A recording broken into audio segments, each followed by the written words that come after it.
अस्सलामुअलैकुम अज़ीज़ तुलबा, welcome to active learners point. ये ब्रीच कोर्स है जमात शशुम के लिए, मज़मून उर्दू। अज़ीज़ तुलबा, आज है ब्रीच कोर्स का चौथा दिन और आज हम सीखने वाले हैं हुरूफ की तब्दीली देखकर लफ्ज़ बोलना, पढ़ना, लिखना। यानी आपको हुरूफ तब्दील करना है और उससे बनने वाले जो नए लफ्ज़ है उसको पढ़ना है और लिखना है। जैसे कि आपको यहाँ पर दिया गया है हुर्फ शेर। शेर के इस लफ्ज़ में हमने पहले अलिफ को जोड़ा और ऐन के बाद एक और अलिफ को जोड़ा। शेर के बाद क्या बना उसका अशआर। यानी कि अगर हम नए हुरूफ जोड़ते हैं तो एक नया लफ्ज़ बनता है और वाहिद अगर लफ्ज़ है तो उसकी जमा बन सकती है। जैसे कि शेर, अशआर, शेर की जमा है अशआर, इस तरह से।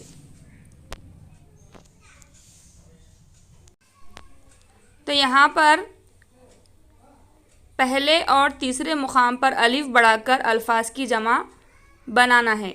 जैसे कि लफ्ज़, अल्फाज, ख़बर, अखबार, दौर, अदवार, वरक़, औराक़, इस तरह से। यहाँ पर आपको मश्क के लिए लफ्ज़ दिए गए हैं। तो यहाँ पर भी आपको लफ्ज़ के पहले और तीसरे मुकाम पर अलिफ बढ़ाना है और वाहिद अल्फाज की जमा बनाना है। जैसे कि सबक़, असबाक़, गैर, अग़यार, गर्ज़, अक़राज़, ज़िक्र, अज़कार, सबब, असबाब, मौत, अमवात, शख्स, अशख़ास, फ़ौज, अफ़वाज, इस तरह से। इसके बाद आओ तख़य्युलाती बने।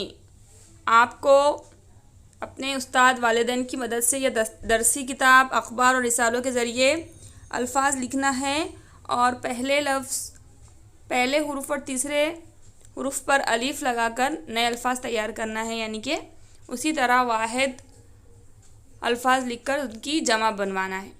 जैसे कि नूर, अनवार, खौल, अक़वाल, कौम, अक़वाम, मर्ज़, अमराज, मदद, इमदाद, इस तरह के और भी बहुत सारे अल्फाज आप बना सकते हैं।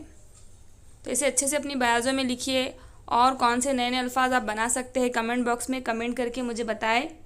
हम मिलेंगे नेक्स्ट वीडियो में। तब तक के लिए इसे अच्छे से पढ़िए। अल्लाह हाफ़िज़।